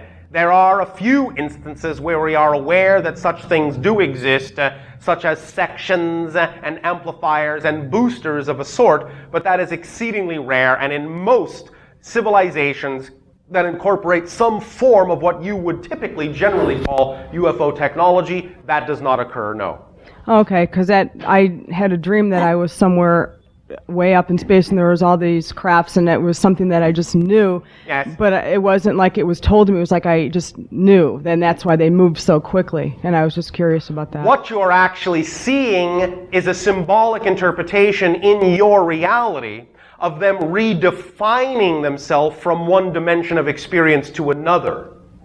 This is interpreted by you as leaving something behind, as coming out from something else. It's not a physical aspect of the technology, but it is an aspect of the etheric reality in what crafts are doing when they translate from one reality to another, because it's like they are re-identifying themselves and, in a sense, leaving the old idea of what they were behind in the reality that they left. Does that make any sense to you? That makes a lot of sense. I also have another question. Yes. Or actually, it's another dream that I had. Yes. Where I saw a craft that was going to be landing, and for the first time I was afraid, and I ran in the house, and I was underneath a table, and I could see the little legs walking by with the little spacesuits on. Yes. And that was the first time I'd ever been afraid in my dream. This is, in a sense, a good sign. It is a sign that you are waking up, getting in touch with deeper levels of segregation within your human psychological makeup, because many times you will find that the fear that individuals might experience in what you typically call a close encounter is the primal survival level of fear, what you typically call the flight or fight response, because the introduction of another dimensional consciousness to your physical ego structure represents an annihilation of your personality, and it may trigger many of you into that fear response. In that you are getting in touch with that level means you are getting in touch with a deeper level of yourself, and that means you can integrate it so as to not experience that in a fearful way, though it may take a little time. Does that make sense to you? Yes, because it was just kind of wild because I dream a lot about space and crafts and... You are having experiences. You are having encounters in other dimensional realms. And from time to time, those encounters do come into your physiological reality. Do you understand this? Yes. That's all. Bashar. Are you sure? I'm sure, thanks. All right, you and then you. Number 2, do you know who you are? All right. Number 1, good day. It is a good day. Do you have your electric stick? All right. Thank you. I now have it. Yes. Proceed. Yes. Well, I have some exciting things to talk with you about. Oh, all right. One of which is I believe I'm experiencing items slipping through being there and not being there, and I want to verify that with Congratulations. you. Am I correct in this? To some degree, though not in every case. Well, I'm thinking of the mirror that's like a window, and it's just as I'm sitting here thinking about the symbols of the mirror and the window. Yes. Is this? Am I correct in that this is perhaps slipping in and out? I've looked everywhere. Yes. Okay, that feels better. Well, I'm assuming it's coming back to me at the appropriate time. I'll have it when I need it, so I'm just going to leave it at that. But you can work with that as a very strong symbol for the idea of perceiving into other dimensions. In fact, all of you can. Great. by holding onto the idea of the reflective mirror and seeing it then as a clear window, looking beyond it and then seeing it as a reflective mirror, and by flickering that back and forth very quickly so that you see both your reflection and beyond, then you will begin to merge and blend and drop all the barriers that you have created between your reality idea and the idea of other realities until it all begins to blend into one. You can do whatever pace you're comfortable at that allows you to know you still have dominion over what's going on in terms of how you create that reality. So yes, it's a very powerful tool that you can use. Yes, congratulations. Wow. Oh, thank you. How exciting. I've been so joyful recently. Oh, thank you. Oh, thank you. I'm just bubbling and so excited. Right. And I've hit upon this idea of painting flowers on furniture, and it really turns me on. Oh, all right. And then I'm thinking about how you talked about there being no secrets. We can access, whatever. Yes. And also this really wonderful thing about today I'm an artist. Yes. I am now an artist. Yes. And I wondered about accessing, say, Monet's influence. Access. Okay. And is the proper means by declaring this is my intention and then just... The proper means is whatever you determine within your creative imagination at any given moment is the proper means. Of course, the proper means will be realized when you simply act. Okay, I got that part. I'll go with that. Thank you. Okay. I've heard some knocking tones on my TV in my bedroom. Oh, all right. And I'm... Who's there? Well, that's what I say. But nobody tells me. So I just kind of smile. Then tell yourself. Well, I kind of smile and say, it's nice to have a guest. And when you're ready to tell me who you are, I'm sure you will. And I'm sure that when you're ready to tell yourself who you are, I'm sure you will too. Okay. Well, knock, knock. Who's there? Here we are. Yes. You. Gee. Okay. Well, I'm going to play with that one. That sounds pretty... all right. Go ahead and play with yourself. I want to speak with you. Thank you for your endorsement. I want to speak Can't about... really stop you. You bet. I want to talk about the healing tone. Healing tone. I've discovered recently when I make my lower jaw go forward, I hear a high frequency sound. Yes, this is common within your physiology.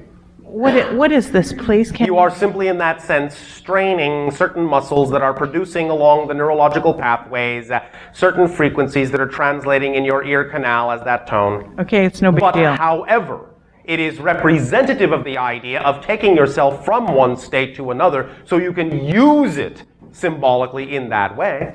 Okay. Well, I've been reading a book called The Hathor Material. Oh, all right. Which talks of sound signatures. Yes. And I find this very intriguing. Oh, all right. Do you find it useful? You bet. And, all right. I didn't bet anything, but I will if you want me to. Can you give me more information about that? Not now. Am I proceeding? Not now. That was not the response I wanted. However... What was the response you wanted? Well, I guess I'd like it to be explained. Don't guess. What was the response I would like you to explain. What was the response you wanted? Well, if I say that, then I'll end up answering the question. Oh, no! What a tragedy that would be! You turned the tables on me, Bashar. I want you to tell me. N-O. Gotcha.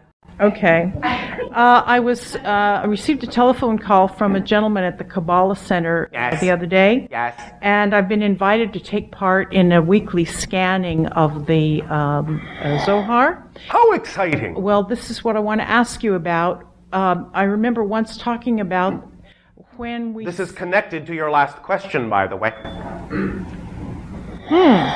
Okay. Well, what I'm wanting to know is that by my doing this, I can make a positive contribution. I want my time to be well spent. By wondering if your time will be well spent, it will not be. By knowing that doing it is representative of your joy, it will be. I know there's a relationship between the sacred alphabet, between energy, between sound.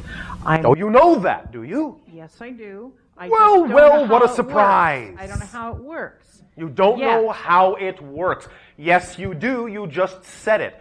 You are being, no offense, a typical human by assuming that you have to know how it works beyond what you already know, in that there is a relationship. That's how it works. If you understand when you say relationship, what you actually mean by that word, you will understand how it works and won't have to ask, how does it work? I know there's a relationship, but how does it work? To us, no offense, this is one of the most humorous of things you could possibly say. I'm delighted to give you such a good time. Oh, well, yes, thank you. We are all rolling on the ground with laughter over here. Well, good. Because it's like saying, I know how it works, and I don't know how it works, and I know how it works, and I don't know how it works. And it's a wonderful and interesting song, but it makes no sense to us at all. Well, because by saying, I understand there is a relationship, it is saying you know how it works, because the whole concept of relationship is what it's all about and how it works. So explore in more detail what relationship means and how everything is one, and then you will know how it works. Simply with that statement, you know how it works. Only do you not know how it works when you assume there's some other way you need to understand it, beyond knowing there's a relationship. Okay. You see?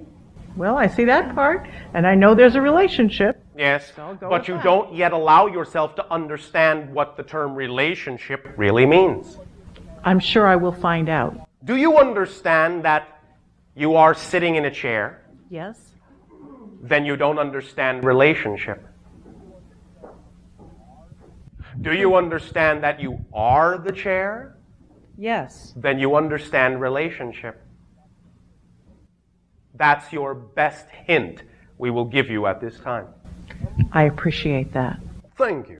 Number 2.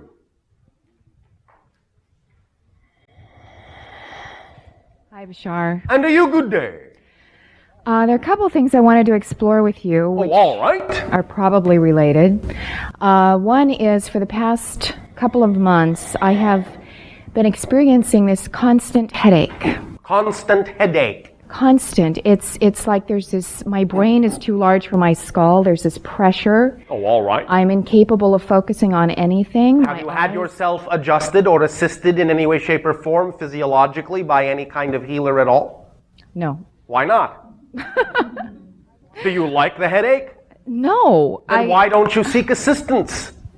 Well, I just kept thinking it would pass. I mean, it just seems obviously like it hasn't. Well. So why don't you seek some physiological assistance in some way you consider to be a benign and natural methodology that you can synchronistically attract to yourself with someone that you trust, because some adjustment is necessary in your physiological form and in your energy states as well. I've been craving body work, so... Well, gosh, gee! Gosh, gee, yeah. Craving body work, but... Heaven forbid I should pay attention to that craving. Heaven forbid it should mean anything at all. Heaven forbid I should be intuitive. Okay. You humans, my goodness. You just love your torment, don't you? Sometimes we wonder why we bother to talk you out of it. You must love it so much. You understand we are playing with you, yes? Yes, I understand. Because what this really requires is that you lighten up on yourself and start trusting yourself. Do you understand? Boy, well, see, yeah. Girl, yeah, what? That sort of leads me to my next question, which was... Well, then you were right. Psychic that you are, they are related. Go ahead. They are related, yeah. I'm sort of coming to that point that you had spoken to me about getting to about a year ago in terms of my son. Oh, all right. Now is now, whatever you wish to make of it. Right. Well, the person I was before, yes. and I had spoken to you about that person. That person. You were not that person before. Right. That person is not you. Right. But she, what? She was very excited about investigating this medically and feeling as though there was a possible cure and feeling as though interested in neurobiology. Yes. Which doesn't mean that there is not, but that may not simply be representative, maybe is, maybe isn't, of who you define yourself to be now. Well, what happened is it began to feel as though this whole autistic subculture was just very, very small and not into healing. And I began to feel I could not go on the autism pages on the internet anymore. I just, one day, I just couldn't do any of it. And many individuals have a vested interest in not healing themselves. Yes. Right. There are a lot of warring factions, just like there are in any subculture, and it just didn't feel large. All right. What feels large to you now? Well, I'm not really sure. All right. That's all right. You can be the definition of transition if you want. Yeah. I guess it's a real batter feeling, you know, sloppy batter. Sloppy batter. Yeah. All right. Take as long as you want to bake. Oh God, yeah. Some of you enjoy eating the batter. Therefore, you want the batter to last. But that's all right if it does. You're baking anyway. I don't think I want this to last. Well, what I wanted to talk to you about is which I've spoken to you about before, but I'm afraid I need to hear it again. And you are afraid you need to hear it again? Well, then certainly I don't want to scare you by telling you. I need to hear it again. Thank you. Okay. I want to hear it again. I want to hear it again. Thank you. Okay, you're welcome. I got to the point when I sort of dropped that whole autism thing, and I really got to the point where I felt really strongly in my body that if I could get to that point where I had that faith prior to the fact, that if I understood, like I've read Conversations with God and that passage several times about prayer, and what you've said about that, about holding that sense of gratitude prior to the fact, even though and keeping it in the present. And keeping it in the present. And I'm having a hard time doing it. Oh, that's all right. Go ahead and have a hard time doing it. Nevertheless, you can be persistent. You can practice. You'll get the hang of it eventually. Well, what has just in the past 4 days, I just sort of started to get this. It's just amazing. God, you know, it's just all so magic. Yes! I just started to get this little glimpse. And it just makes me want to cry, you know, because... Go ahead.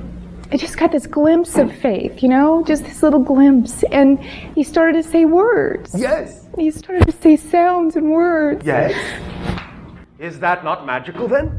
It's just utter magic. Well then, that can continue, that can expand.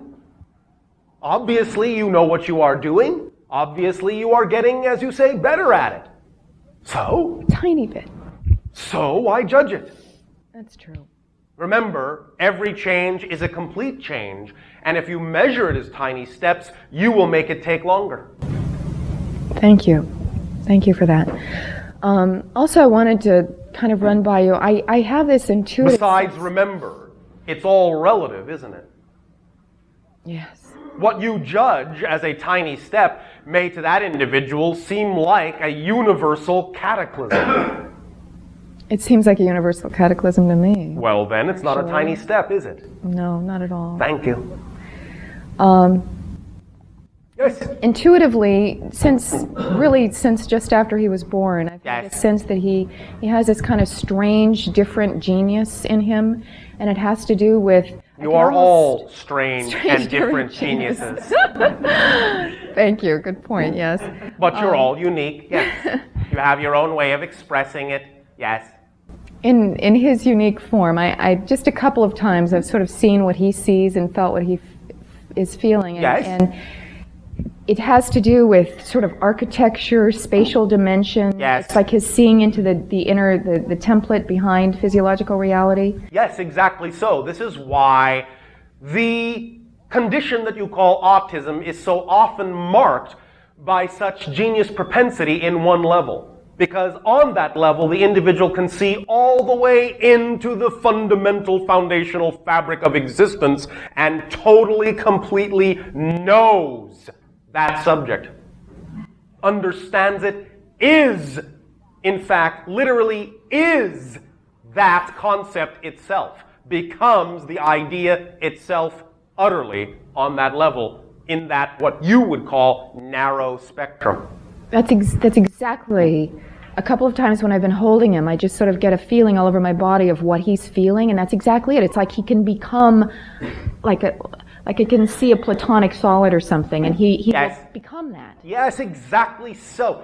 remember that to some degree, though not exactly in this same way, this was an ancient Atlantean teaching technique. The inducement of a trance state with drumming, the showing to the class of an image, such as the sail of a ship, taught the students not about the sail, but taught the students to become the sail and thus know everything there is to know about being the sail of a ship, and so understand sailing by experiencing it from all avenues. Hypnosis, in that sense, can be used to create temporary autism for the purpose of absorption of information to that fundamental degree. That's amazing. I've wanted to help him balance that world with this in some respect, and the only thing I've felt intuitively that I wanted to do was make a mobile for him above his bed of different, which I'm trying to do, just take cardboard and make different platonic solids out of different color. Trust your imagination, but also remember that in some senses, because the need for application into physical reality may or may not be present, you can always gauge exactly how much application into physical reality may need to be there by constant loving physical contact as well. Sensation. The invitation of the individual to experience broader range of physiological sensations.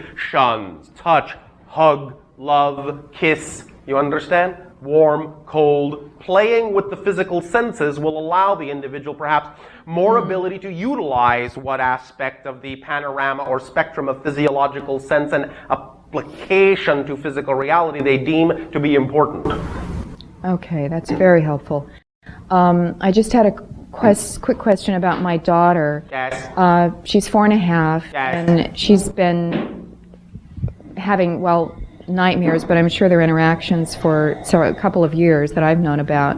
And recently, she has, for about 6 months, she's been waking up and she's just screaming in pain, and she says it's vaginal pain. You know, she keeps touching herself down there, and she's, it's a very difficult area for me because I was sexually abused as a young child. All right. And so I have a lot of emotion around it. And for now, allow yourself to take the child to a female healer that you trust to take a look at this and assure yourself that there is nothing physiologically out of balance. Right. After that, we will discuss this in more detail later. Okay. Thank you immensely. Thank you. At this timing, we will once again extend to each and every one of you our deep appreciation in allowing our civilization to interact with your civilization through this window, through this gateway at this time. Once again, and for the very first time, I remind you, live your dreams instead of dreaming about being alive. Be your true self, the creators that you are. Know that you are who you know you are, and behave that shows that you know it, and it will be so. We thank you, our unconditional love to each and every one of you for these interactions. It makes all the difference, not only in your world, but ours, and the third reality that together we are co-creating, in which one day we will play as equals. Good day.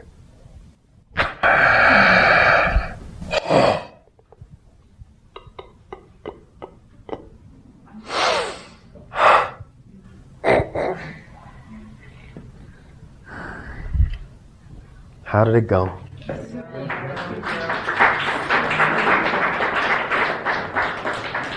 Thank you all for being here tonight. So I look forward to seeing you again. Have a good night, please.